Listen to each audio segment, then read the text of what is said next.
Sup. The opinions and views expressed in this podcast are that of our own and future Bachelor only, and not affiliated with any outside party or entity.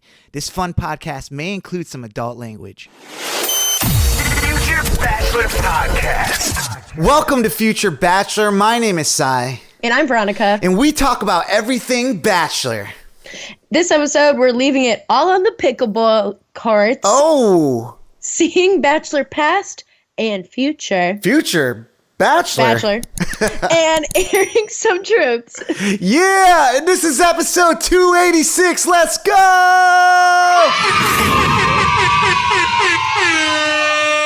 Woo! Yes, before we get into Bachelor Nation and everything, just want to welcome everybody to the show. Shout out to all our new listeners, our old listeners, our golden listeners, you know, wherever you're watching this or consuming this, we just want to shout you out for putting your eyes or ears onto this. Welcome to the show.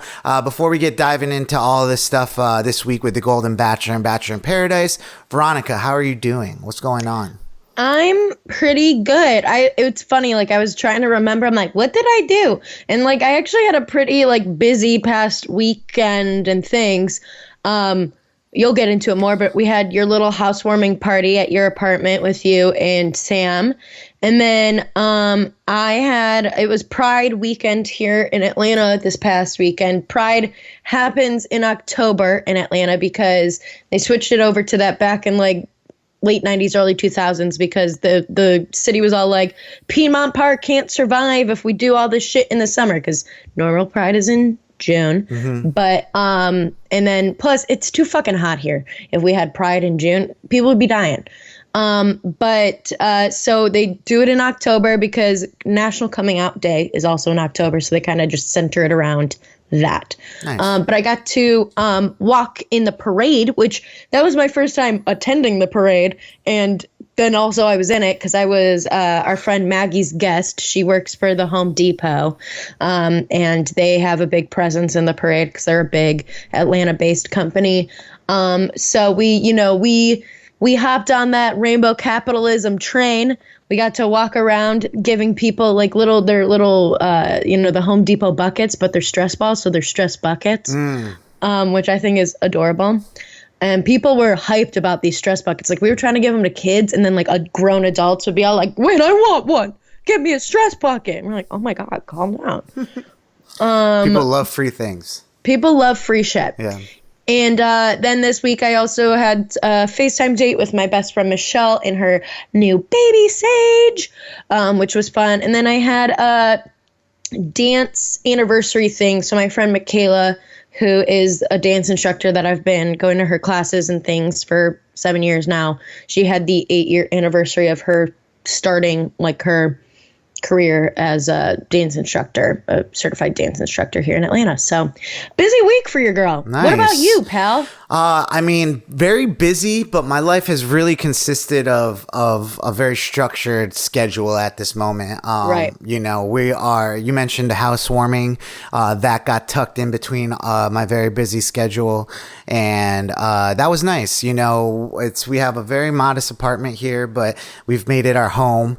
And just having some of our like, you know, closest friends come over, it was a good wholesome time. I felt like it was great. We played some games. Yeah. Sean and I won at Jeopardy. You did. You guys killed that. That was Can't be mad. Yeah. Can't be mad. You know what's funny too is because Sean was taking it so seriously. He's like, wait a second, the rules are, and I was like, correct. You're right. We need to buckle down these rules because we're getting a little loosey-goosey. People were getting crazy. Yeah, but y'all definitely killed it. He was like great on like the history and like, all that type of stuff. I'm sure you know about that too, but you got the other subjects handled and stuff. You guys made a wonderful team on Double Jeopardy. I know. And it was great. And Catchphrase. That was so fun. Isn't Catchphrase such a good party game? You bust out that thing and... I love Catchphrase because, like, I love Taboo. Yeah. I feel like but Catchphrase definitely works better in, like, a party situation where not everybody knows each other just because, like, it gets the convo going. I've had that Catchphrase game since, like, middle school. So it's outdated with 2004. references. It's hilarious. Yeah, it's awesome. So yeah, that was fun. And then, we're recording this on a Friday, and this is opening weekend for Sweeney Todd. So we had a run through with an audience on Wednesday. We had an opening night last night. It went great. We have a show tonight, tomorrow, a matinee on Sunday. And between work and the other play I'm in She Loves Me. So those are also got rehearsals on the days off. A lot going on over here. So, let's just get into what we like to do around here because we don't got time. I could sit here all day telling you what I'm doing, but it is what it is, and y'all are here to see something. So it's that time to talk about the Golden Bachelor in Paradise. Yes. But before we get into all that, YouTube, why don't you go ahead and subscribe, smash that thumbs up button, and hit that notification bell so you can get notified every time we drop new Bachelor content, just like this. And if you just did, oh man, huge shout out to you. Ooh-wee, air horns for you. Have to shout out the comment crew, and those are people leaving comments on our YouTube videos. Last week was kind of like an off week for us. We still got it done, but we weren't, posting regularly like we did. But so we're back on schedule for at least, this season, and we want to shout out everyone in the comments. And we got Marion SP, of course, holding it down for the Nancy Drew crew. They're all missing this week, but I'm gonna give them a bye week. And then we got new in the comments. We got Peggy's, and we got Pretty Jane, who said I gave her the ick chewing gum on the last episode. And respectable. Wow. Yeah, no, she, I like the honesty. And the thing is, it's like I knew I was not looking the most attractive, like a horse on camera, but it was so late. Last week when we recorded that podcast, I was so tired. The only thing that was going to keep me up... You're just trying to keep yourself awake. ...was chewing. And I just kept stuffing pieces of gum in my mouth. And I'm just like... So thank you, Pretty Jane. Let me know. I'll just, throw water on my face next time for your guys' enjoyment. Just give yourself a quick little slap. Little slappy slap for the YouTube. Okay. You could get a shout out too. See, we shout out people even if if I give them the ick. It's all good. But shout out to everyone that comes in here. I love the interaction. I mean, that's what it's all about. Why are you laughing so hard, V? Give it up. It's just funny to me because it was also annoying me. Shut up. Anyways, I'm gonna give myself a sad trombone. But V, why don't we just hop right into it? What do we got going on with? Let's start with the Golden Bachelor, week 4.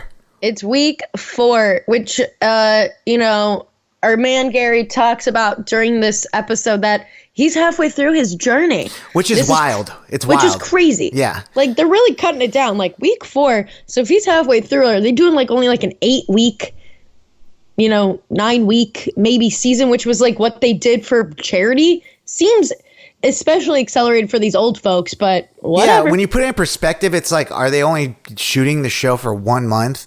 Or 2 weeks seems like a long time, but that's the halfway point, I don't know. There's something I feel like that's the timing of it all, but yeah. But it seems to be working so far.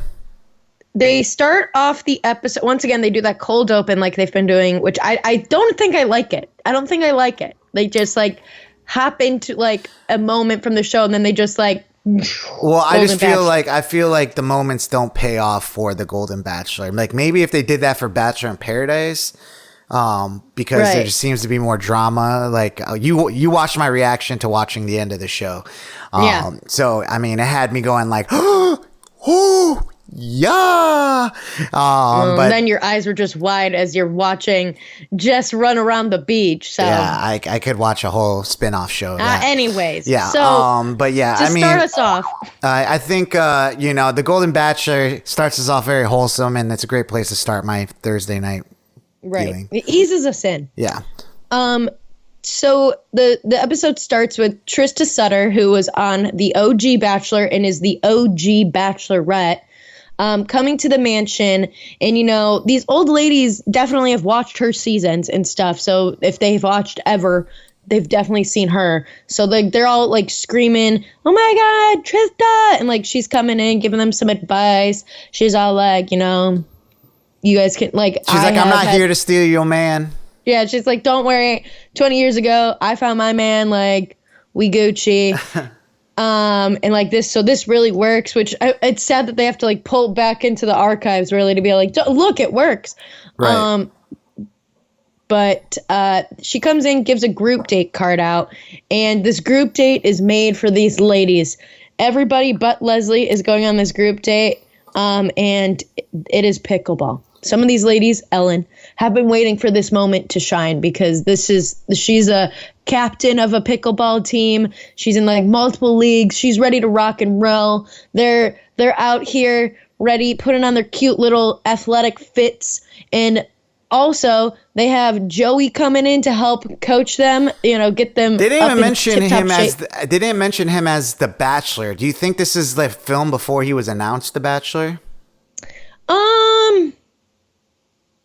They didn't say like he's our next Bachelor or anything. Yeah, they like didn't that. say that, but he was all like, Gerry was all like, don't steal my girls. These are my girls. So I feel like that's like that understanding of like, he's getting his own girls soon. But yeah, they don't explicitly say it, but they do say it in his bottom third. So I don't know.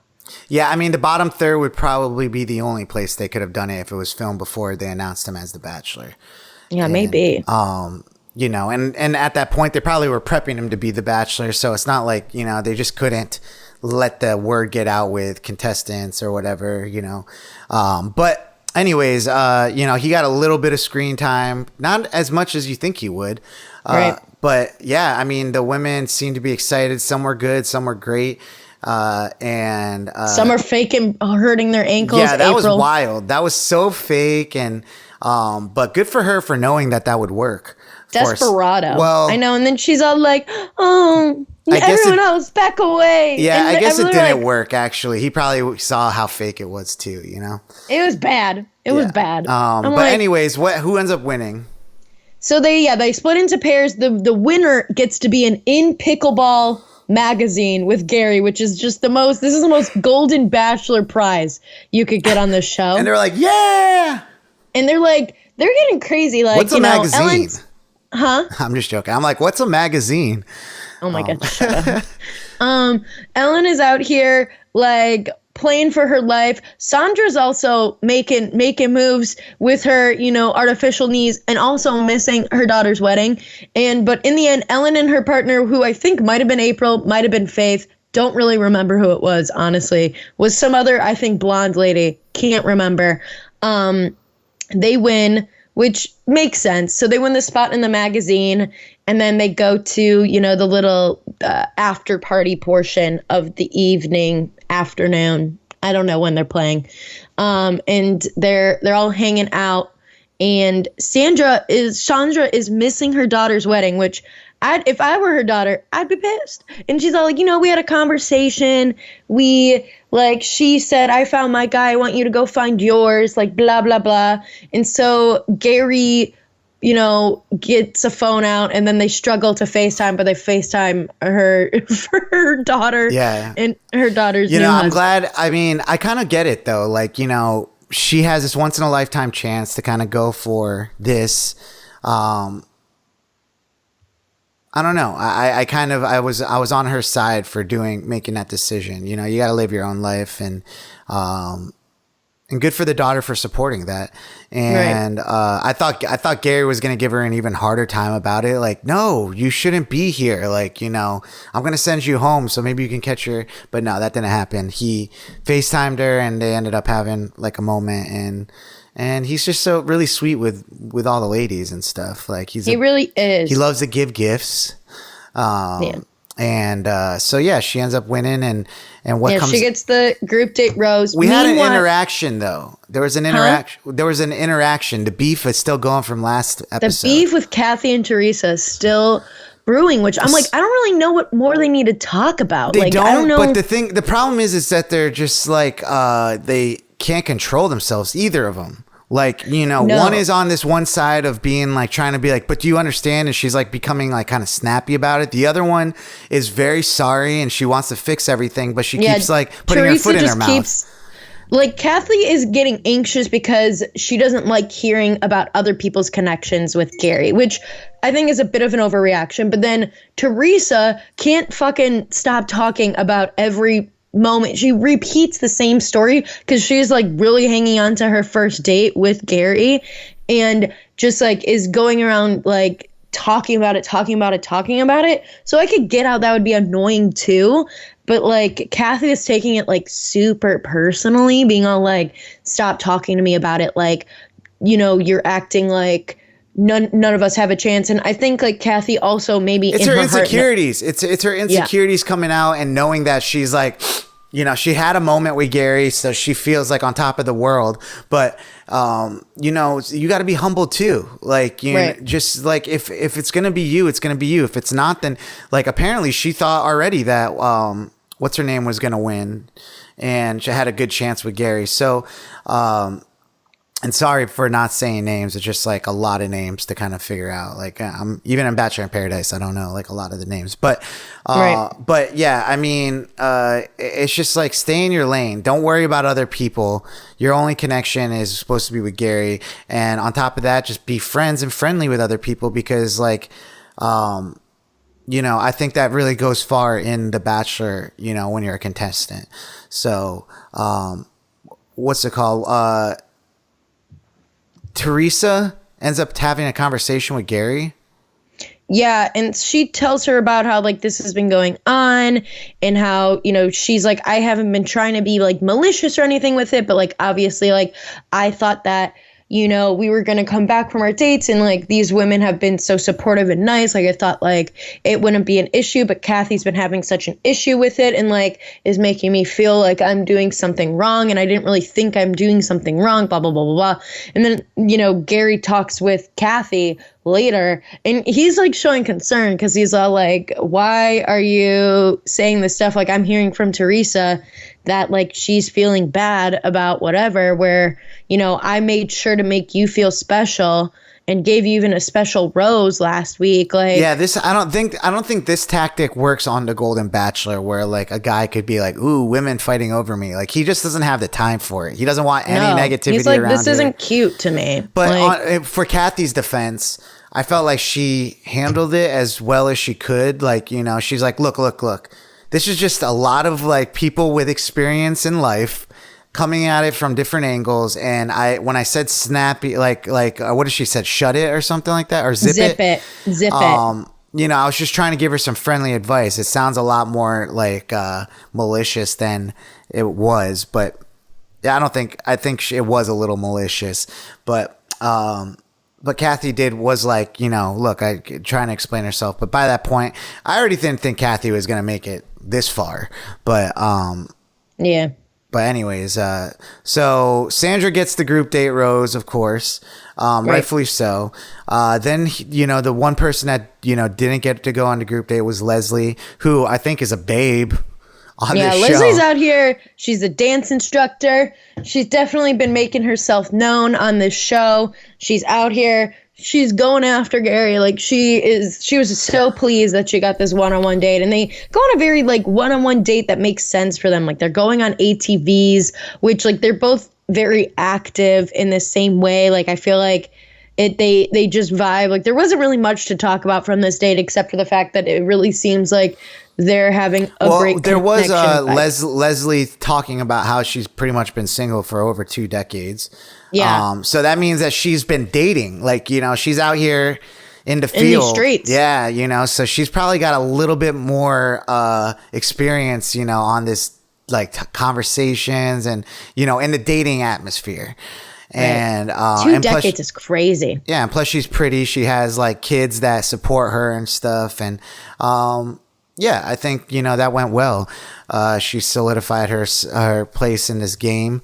And yeah, we go back to the ladies, and what are they doing? They're playing Never Have I Ever with ice cream, and it's getting spicy. They're talking about where they've done the deed. They're talking about who they've done the deed with, if they've kissed other people's husbands, if they've done whatever, and April's out here taking scoops all the time. Susan's out here taking scoops all the time. Sandra's taking a couple of scoops and saying how she shouldn't be eating ice cream because she's lactose intolerant. Get that girl a Lactaid. But, it's a funny little moment. I feel like they're doing better with this show of like showing some of those like more human moments with the contestants, because I think that's kind of like what makes the show. It's so weird. special. Like those moments are like cringy for young people, but like for old people, it's like endearing. You know what I'm saying? Right. I don't know why, but it's working for me. So we get to the cocktail party, and we kind of get what do we get out of this? Out of the cocktail party, we have like two developments with folks where Ellen takes him over to the side and tells him that she's falling in love with him. They make out. They're definitely making moves in that direction. He's like, this is the first time I've heard, I've seen someone look at me that way since like my wife. And like, this is like, it's getting harder for sure, because like I'm going to have to keep like looking at people and like sending them home, and like I'm building these connections.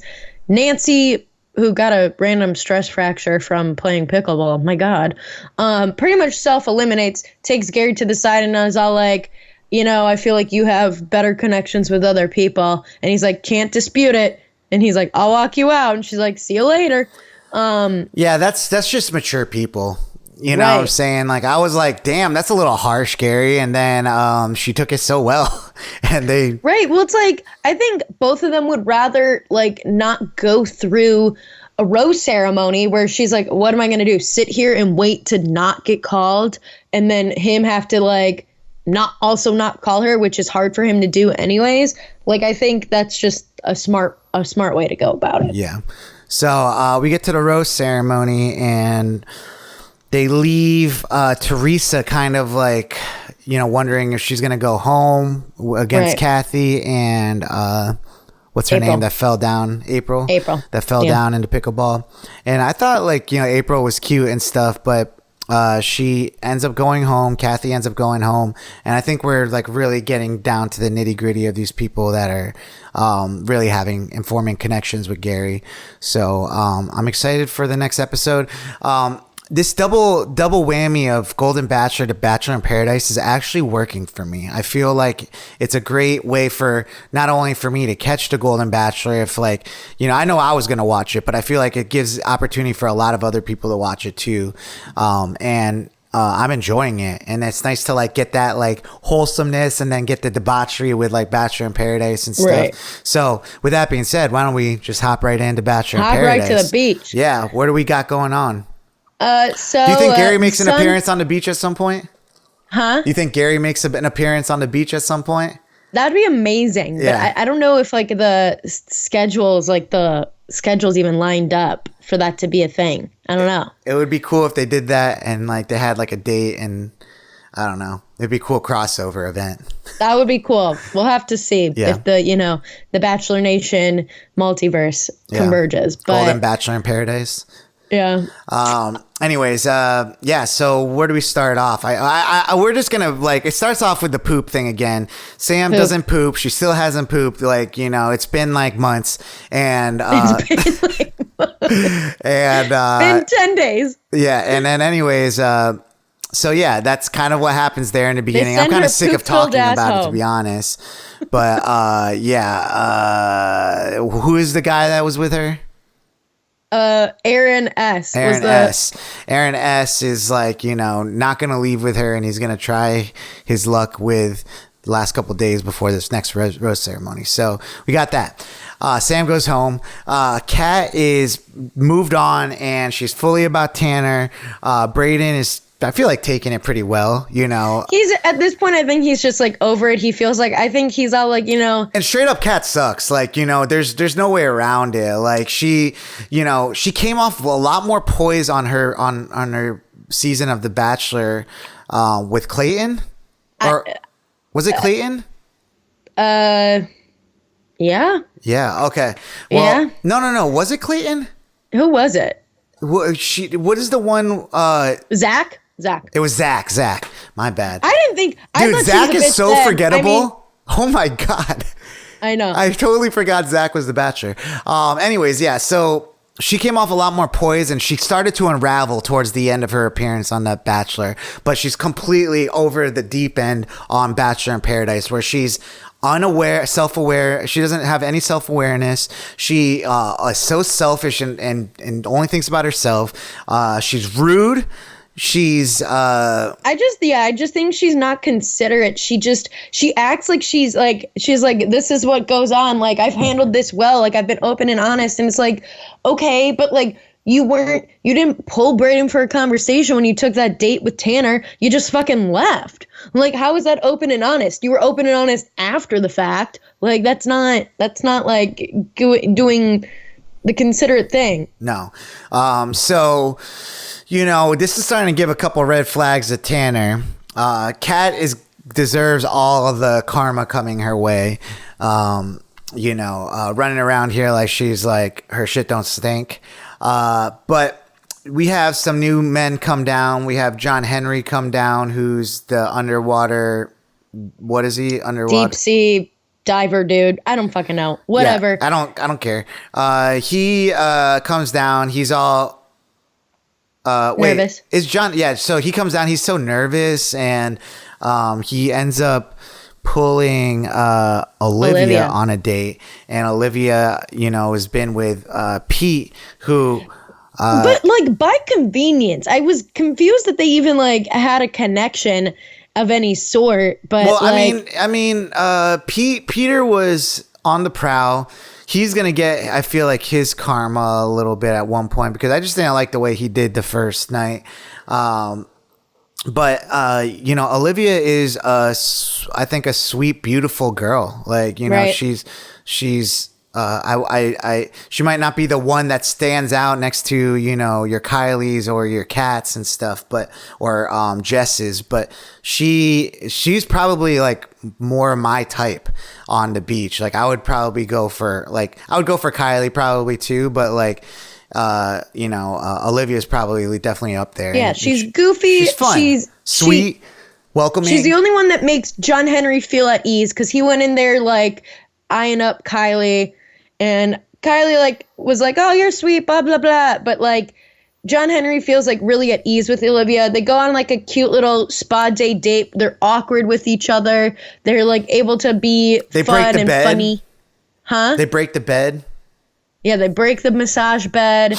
They end up making out. I will say, I will give Olivia credit. She did talk to Peter before she went, like being all like, "Hey, I kind of want to go on this date. Like, what are your thoughts?" And he's all like, obviously, like, I don't want you to go on the date, but I also don't want you to feel like, you can't. And so, which we learned that she hasn't even kissed Peter yet. Like, and so she goes. That's okay. That's okay. Yeah. That's fine. But I mean, that just leaves more room for something to happen. But I mean, Peter, I feel like, uses that to his advantage later on in this episode. But anyways, John B comes down. The girls are really excited about these men coming down. John B ends up picking Eliza, who's looking great, and puts which is Eliza. Crazy. Yeah, because Eliza and Aaron have probably been the strongest couple thus far. Like, they've been only eyes for each other. That's not true. Because Aaron fucked that up before he decided to lock in on Eliza, but yes. Yeah. So, I mean, I only say that because that's kind of like where Eliza's coming from. She's like, you got to experience, some other people down here. Right. And I didn't. Yeah. Which is kind of like, I gotta go. It's interesting because, like, it's kind of like, wasn't she trying to avoid this? She was trying to avoid like a love triangle situation, but like, now that she has the power again, it's just so funny how like you'll go back to the same thing when the power's flipped. It's like when it's like the rose is not in your hand, you're all like scared about getting in a love triangle, but like now that it's your choose to pick, you don't have no problem with it.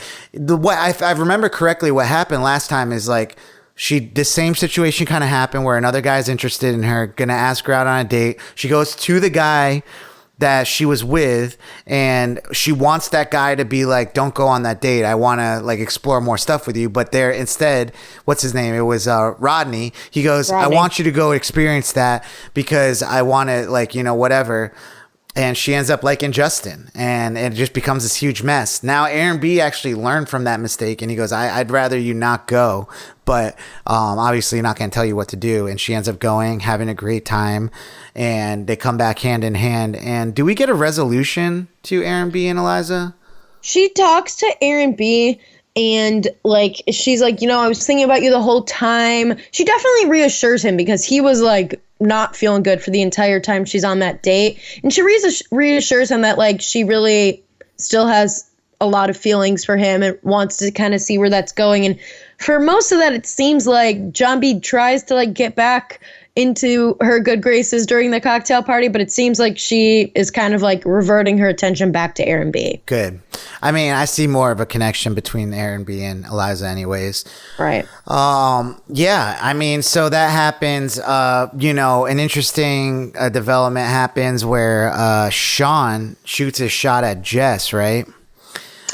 Yeah, he shoots his shot at Jess. He's been talking about how he like really had eyes on Jess. She was his number one, blah, blah, blah. And so he goes and shoots his so Wells, introduces this truth box to be all like, everyone always says when they're on this show that they wish they said whatever. So this will be anonymous. We'll put it in here. I'll read them out later and we can kind of discuss whatever. And because of the truth box being introduced, Sean's all like, you know what? Like, this is empowering me to like, I've been thinking about Jess. I've been whatever. Like, obviously, I've been vibing with Rachel, but, not really. Like, he's been not even, like, hanging out with Rachel that much, it seems like, but whatever. And he's all like, so I'm going to go shoot my shot with Jess. And he goes and, like, he's like, what's the deal, like, with you and Blake? And she's all like, well, like, I'm open to stuff if it seems like a connection worth exploring. And he's like, so not me. And she's like, well, no, like, I think you're a great guy, but no, like, pretty much like lets him down, being like, you're not worth, breaking up what I got going on with Blake. Sorry. Yeah. Which blows up Sean's spot, which, we'll get a preview of next week. It looks like Sean gets like a lifeboat or something headed his way. Not sure if that's the case or not, but that's how crazy Paradise is. It's like you could be totally out, and for some strange reason, Paradise gods come in and, really shake up, what's going on. So, yeah, this gets back, like Brayden, is probably feeling like his back's against the ropes, and he goes up to Rachel and says like, and tells her the situation with Sean and Jess, and she's not happy about it. Rachel. Well, because she's not happy because the way Brayden brings it up is he says, yeah, like, I wanted to know, because he's like, I feel like, he's like, I see Sean going and talking to Jess, like, I feel like, Rachel seems cool. I don't want her to feel like she's being, taken on for a trip. And so he's like, so I'm going to go talk to her and figure out what her vibes are, because like maybe if they're on the same page, like whatever. And so he brings it up to her being like, yeah, like, what is the deal with you and Sean? Because like, I know he just like went and talked to Jess. Like, are you chill with that? Like, because he said that, you really like him. And that's when I love like Rachel's response. Like literally she's like, she just gasped. She's like, he said that? Like, I really liked him, and that like he like didn't like me as much, and like whatever. She's like, what the fuck? And so like, yeah, there's a couple violations happening here though. We got Brayden breaking the bro code. We have Sean, just being an idiot. And we have Rachel just like, pulling the fire alarm. And it's funny because Brayden, even after he says, he's like, shit, I fucked that up for Sean. He knows it, because he's like, I think he realized on his season that he's all like, shit, I say shit sometimes and I maybe shouldn't. And like, and also because they just rekindled their, like, they formed a friendship now on the beach. Right. Like Sean and Brayden. They've squashed their beef, and like Sean's then pissed because he's all like, "Why are you blowing up my spot? Why are you saying whatever?" Like, But you're at this making point, it's survival of the fittest. Like if Brayden doesn't do that, he goes home.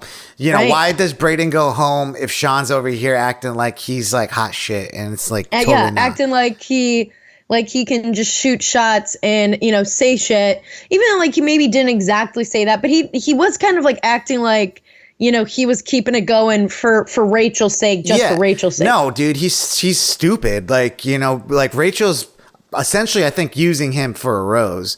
And now she's got the rose, so she doesn't need him. Well, she doesn't need him now that Brayden is interested. She still needed someone to give a rose to, right? But but there's plenty of dudes. She could have given a rose to anybody. To who? Anybody. She could have she talks to everybody. She's even said that she's like super open and whatever. So she could have been able to just toss a rose at whoever. There's more dudes than girls. Sure. But, that's a little bit more risky though, because if you just toss your rose to whoever, that only buys you enough time for the next rose that, if you don't have a deeper connection with someone. At least with Sean, she could give the rose to Sean this week, and most likely Sean will give her a rose next week. But if she gives a rose to John B, and there's not really a relationship there, some woman will come down and take John B, and then Rachel goes home. So there has to be some forward thinking. It's like kind of like chess in that sense, where you have to think about 2 moves ahead. And Sean was thinking like she really liked him, and it's like, dude, like you're an idiot. I know, but my thing is like he wasn't even thinking about if he really liked her, it seemed like. So obviously he didn't, but yeah, right. Anyways, we get Olivia coming back with from her date, and she meets up with Peter to talk, and Peter's like, I'm just gonna go for it. I gotta kiss her tonight, and they have this. I thought it was pretty cute, It almost felt like it was gonna be awkward at first, but then it was like because it was awkward at first. She's all like, "Is this the moment?" And he's all like, "Oh, I don't know." And then she's like, "Well, go for it then." Like, I thought it was cute. I liked it. It wasn't like he just went in for the kiss either. Like there was a little hesitation on Olivia's side too. So it had to take some tiptoeing to get there, but it happened. And I think Peter, now she's torn. Yeah. I think Peter did a good job in that sense of like, keeping his name in the hat. So, where does that leave us? Kind of, we got the truth box actually. So it gets broken up. Aaron S throws it on the ground. Either he's a psychopath or the producers like put him up to doing it. Well, because Will seems overly chill. Like he's all like, "Wow, that's crazy. Like I can't believe you're like." He's just like, "Oh no." Actually, I don't think Wells might have known about that. I think it's Sean, I think Aaron just grabbed the box and Wells went with it. But I kind of felt like Wells was a little pissed about it. Like he was like, "Dude, like he was a little pissed this is like my only I'm trying to hold court here." Like, yeah, exactly. And like you're taking my camera time.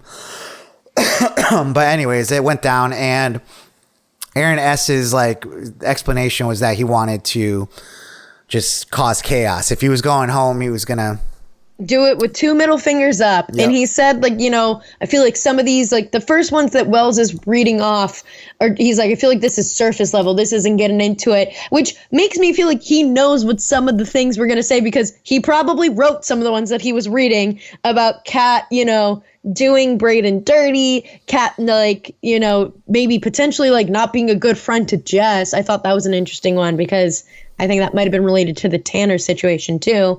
And, Tanner needing to be aware of Kat and stuff like that. Like there's 3 of those. There's a couple of like Brayden and Rachel should go make out, which they promptly hop on, and, they are vibing hard.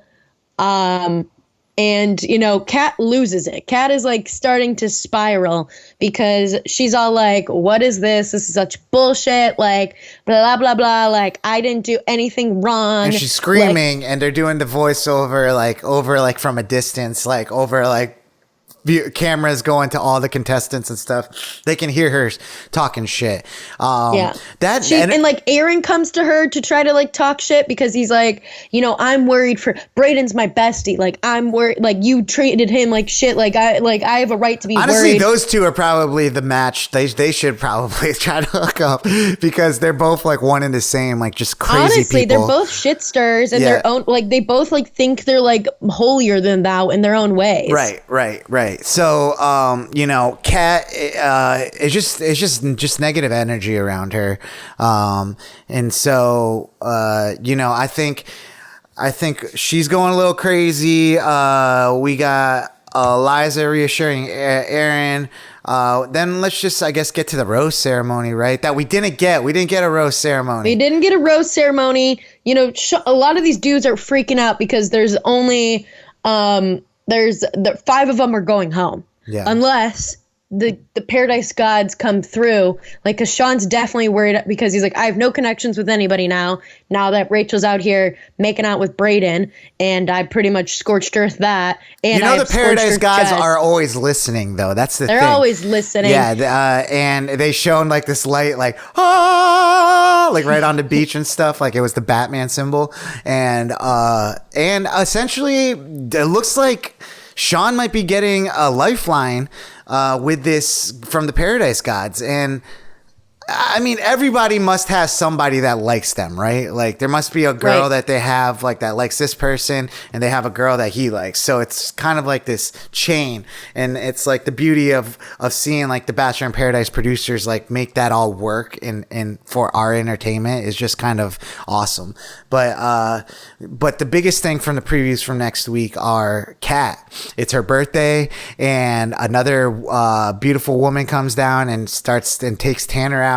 Tanner's all about it, and it's just Kat is just not gonna look good. Birthdays in Paradise never go well. I feel like it was like Kaylin Miller Keys who had her birthday in Paradise, who like she was like all upset about everything that went down on her season too, or like whatever. I feel like there's been birthdays in Paradise that always that one like is when Dean broke up with shit. her like on her birthday, and now she's married to him. But but I think that's a life lesson in general. I've learned to not put too much expectations on your birthday, because it just makes your birthday that much better when something does happen and you're like, I didn't really think I was going to do anything, and then there's a surprise party for you or something. But even if no one calls you on your birthday, if you have low expectations and you're just happy with yourself and stuff, you pat yourself on the back and you wish yourself a happy birthday, you're going to have a good day.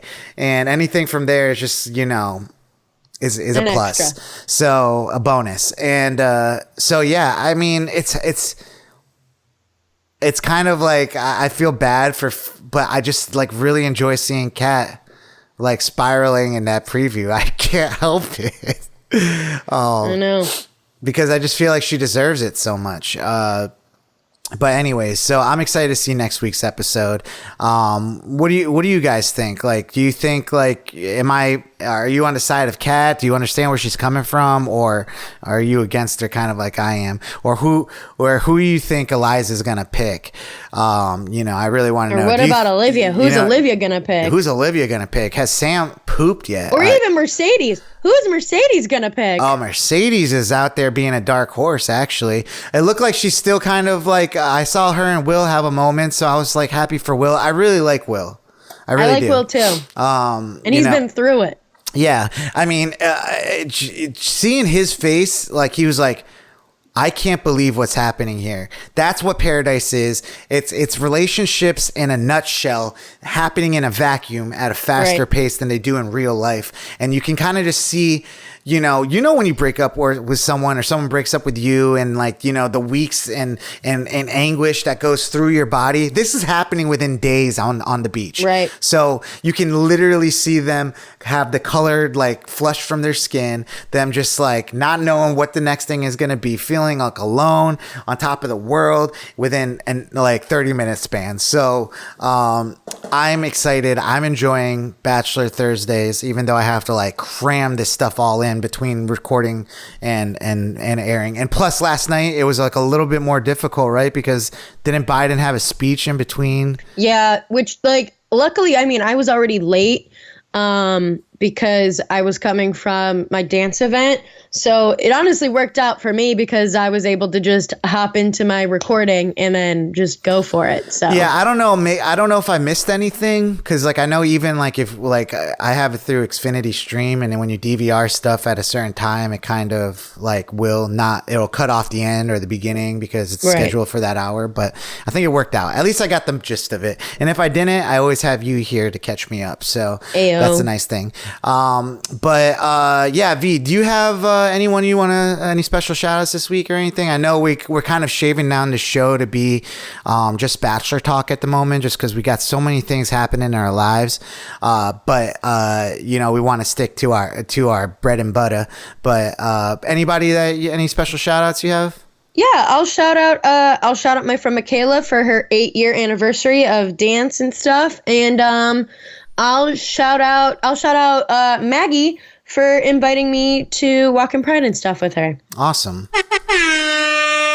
I just want to shout out to everyone that came and christened our happy home here. That includes you, V, and Sean, and everyone else that came through. Did you guys have fun afterwards? We did, yeah. We just had a couple of drinks at Yacht Club. Some of them stayed out for a long time at Yacht Club, but we're happy that we were able to drop some ducks all around your house. So I'm sure I'm still finding them like all over the place. I just looked at one right here, little duckies that we drop. But anyways, so shout out to y'all that came out, and I appreciate it. But with that being said, we'll see you guys next week with another Thursday run of Bachelor Nation, and just appreciate everyone in the building. So it's been your favorite podcast, Future Bachelor. My name is Sai. I'm Veronica. And we'll see you next week. Deuces! Bye!